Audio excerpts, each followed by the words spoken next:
आज आप दुनिया भर की फिल्में हिंदी भाषा में देख लेते हैं, मतलब कि वो हिंदी में डब होती हैं और हिंदी फिल्में भी दूसरी भाषाओं में डब होती हैं।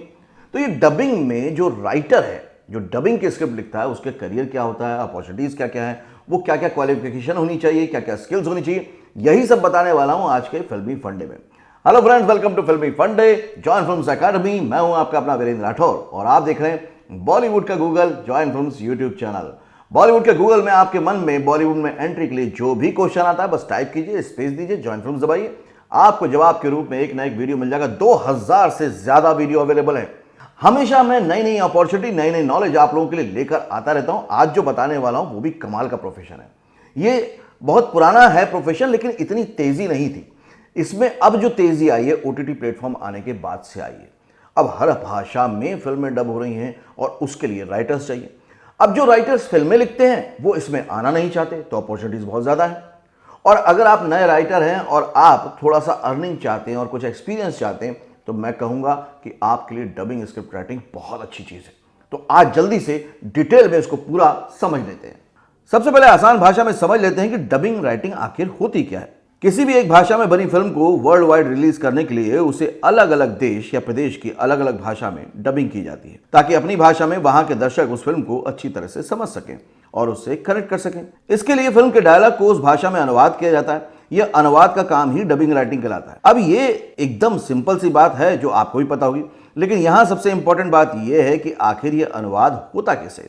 तो हम इसे डिटेल में समझते हैं कि डबिंग राइटिंग में क्या क्या टेक्निकल चीजों का ध्यान रखा जाता है। तो सबसे पहले तो किसी भी डायलॉग की टाइमिंग का खास ध्यान देना होता है। जैसे मान लीजिए किसी कैरेक्टर ने 10 सेकंड में कोई डायलॉग बोला है, तो जब आप उसका अनुवाद करेंगे तो उसका अनुवाद उतना ही होना चाहिए कि वह 10 सेकंड में बोला जा सके, नहीं तो वो मैच नहीं करेगा। और इसके लिए राइटर सबसे पहले डायलॉग के वर्ड काउंट करते हैं और उस हिसाब से उसका ट्रांसलेशन करते हैं। इसे टेक्निकली मीटर भी कहा जाता है। लेकिन इसमें फिर एक नया चैलेंज आता है कि आप अक्सर तमिल या तेलुगु फिल्मों की डबिंग देखते होंगे तो उसमें एक्टर बहुत फास्ट डायलॉग बोलते हैं। ऐसा इसलिए होता है कि तमिल या तेलुगु लैंग्वेज में पर मिनट के हिसाब से हिंदी से ज्यादा शब्द बोले जा सकते हैं। तो टाइम सिंक करने के लिए हिंदी डबिंग के दौरान एक्टर फास्ट बोलते हैं। लेकिन वहीं बाहुबली, केजीएफ या रोबोट जैसी फिल्में हुई, जब आप हिंदी में डब देखते हैं तो एक्टर नॉर्मल टोन में ही बोलता है। ऐसा क्यों? ऐसा इसलिए कि इन फिल्मों की डबिंग राइटिंग प्रॉपर और प्रोफेशनल तरीके से की जाती है। जैसे हिंदी में 1 मिनट में एवरेज 100 से 120 शब्द बोले जा सकते हैं, तो वहीं इंग्लिश में 150 वर्ड एवरेज है और तमिल में लगभग 200 वर्ड पर मिनट एवरेज बोले जाते हैं। तो जो स्किल्ड राइटर हैं इसी हिसाब से अनुवाद करते हैं कि जब पर्दे पर डायलॉग सुनाई दे तो वो नॉर्मल लगे। अब इसके अलावा दूसरी चीज जो एक डबिंग राइटर को ध्यान देनी होती है वो है लिप सिंक। देखिए, टाइमिंग तो मैच होनी ही चाहिए, लेकिन साथ में उसके लिप सिंक भी होने चाहिए। तो इसके लिए एक राइटर को पता होना चाहिए कि कौन से शब्द बंद होठ से बोले जाते हैं, कौन से शब्द बोलने के लिए होठ खुलते हैं। जैसे ब, भ, म जैसे कुछ चुनिंदा शब्द हैं जिन्हें बोलने के लिए हमें होठ को पहले बंद करना होता है और फिर खोलना होता है। आप बिना होठ बंद किए इन्हें नहीं बोल सकते। जबकि क, ख, ग, र, ल जैसे कई शब्द हैं जिन्हें आप खुले होठों से ही बोल सकते हैं। तो डायलॉग डबिंग के दौरान इन सब चीजों का ध्यान रखना होता है और उसी हिसाब से शब्दों का चयन किया जाता है कि एक्टर के लिप सिंक प्रॉपर हो सके। अब समझ में आ रहा है ना कि डबिंग राइटिंग का काम इंटरेस्टिंग होने के साथ साथ चैलेंजिंग भी है। ये सब जानकारी आपको शायद पहली बार पता चल रही होगी। वैसे अब तक आप समझ ही गए होंगे कि डबिंग राइटिंग सिर्फ डायलॉग का अनुवाद करना नहीं होता, बल्कि उसमें साथ में बहुत सारी चीजों पर ध्यान रखना होता है। टाइमिंग, मीटर, लिप सिंक और वर्ड्स पर भी ध्यान रखना होता है। चलिए अब इसको ना थोड़ा सा मैं आपको ना एग्जाम्पल देकर समझाता हूं तो आपको समझने में आसानी होगी। मान लीजिए फिल्म में एक कैरेक्टर है जो कि डूब रहा है और वो चिल्ला रहा है इंग्लिश में, हेल्प मी हेल्प मी। तो इसका सीधा साधा अनुवाद तो ये होगा, मेरी मदद करो। लेकिन अगर आप हेल्प मी की जगह मेरी मदद करो ऐसा शब्द लेंगे तो देखिए, तो ये मीटर में भी बढ़ गया और इसकी जो लिपसिंग है वो प्रॉपर नहीं हो पाएगी।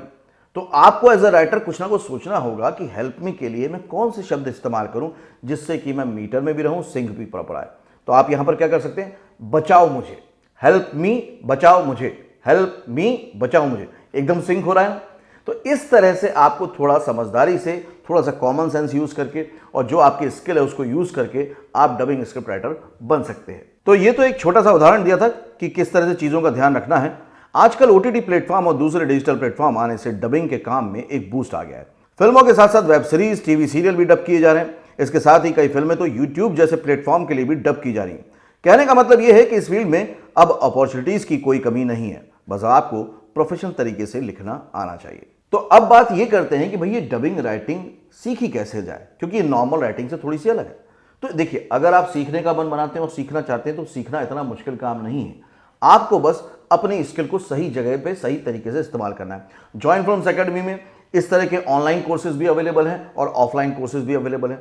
अगर आप उनके बारे में जानना चाहते हैं तो जो स्क्रीन पर नंबर दिया है उसको कॉल कर लें और पता कर लें कि नेक्स्ट बैच कब से शुरू हो रहा है। क्योंकि मेरा मानना यह है कि जब हम सीख कर आते हैं तो हमारे अंदर कॉन्फिडेंस कुछ अलग तरह का होता है। एक सीखे हुए में और एक ना सीखे हुए में जमीन आसमान का फर्क होता है। अब बात कर लेते हैं कि डबिंग राइटिंग करके कितना कमाया जा सकता है। तो ये डिपेंड करता है कि आप किस तरह के प्रोजेक्ट पर काम कर रहे हैं। जैसे कोई टीवी सीरियल है जो 20-22 मिनट का होता है, तो जनरली उसके लिए आपको 2000 से लेकर 5000 रुपए तक मिल सकते हैं, जिसे आप एक ही दिन में आसानी से लिख सकते हैं।